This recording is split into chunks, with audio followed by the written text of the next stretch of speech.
Earlier this week, we learned with great sadness that Christopher Weatherhead, our Nerdo, was sentenced to an 18-month jail term for his integral role in protests that occurred under the banner of Operation Payback.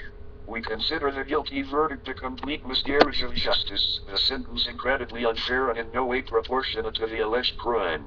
The absurdity of this sham of a trial should be an embarrassment to the UK, its system of justice, and to the entire population. The prosecution is clearly comprised of delusional and arrogant bureaucrats who care more for advancing their own careers than actual justice. This utter ignorance and pervasive stupidity inherent in the Crown Courts is evident in Judge Peter Testar's remark that Nerdo was nabbed because of clever police work. We know that truth-leaning on snitch is no more clever than a piano smashing against the pavement is graceful. But the snitch, of course, gets off without serving a filthy second of jail time, even though the snitch admitted to owning an IRC hotnet. Last we checked, that is an actual crime. Their claims of millions in damages are ludicrous and absurd.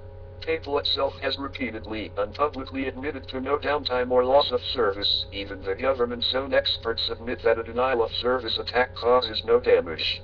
We feel the jury was intentionally misled in regards to the actual facts of IRC in general, or the prosecution's own knowledge of it is so lacking that they are not fit to prosecute a case of this type. For this reason alone, we strongly believe that the trial was improper.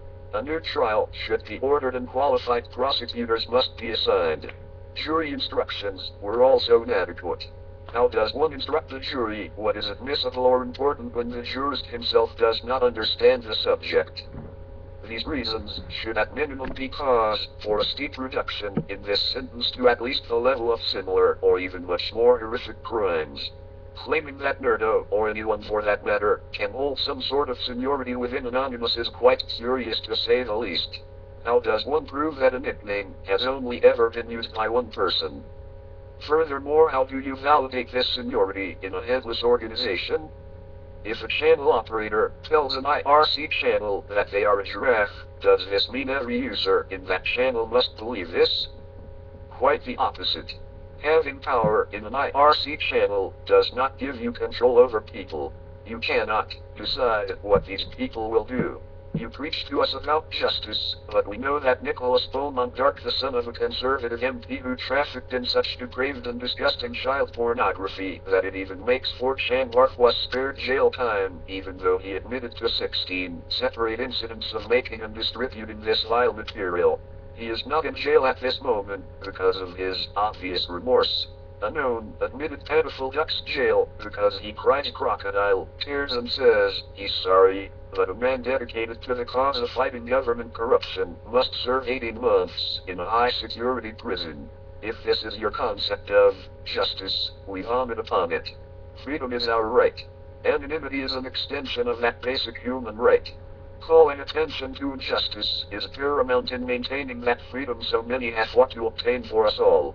We understand that law enforcement personnel want to have the easiest jobs in the world, where computers and surveillance cameras track everyone's movements and statisticians reduce us to behavioral algorithms so they can define us as criminals. It is not true freedom if it requires us to fatten the stomachs and wallets of the 1% who see the citizenry as a mass of potential criminals.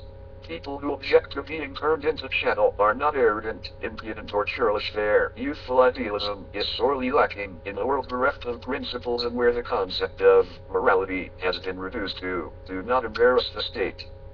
Nerdo was crucified because the government needed to do something to show the public that they were still in control, that they could stop this online monster known as Anonymous. We know that this is not the case. Governments around the world are failing their citizens in various ways, including the basic right of a fair trial by one's peers. They fail to protect their citizens from the real criminals themselves. It is you who have forced us to protect ourselves from the real danger to freedom. If you need to put a face to those criminals, look into a mirror. We are Anonymous. We are Legion. We do not forgive. We do not forget. Expect us.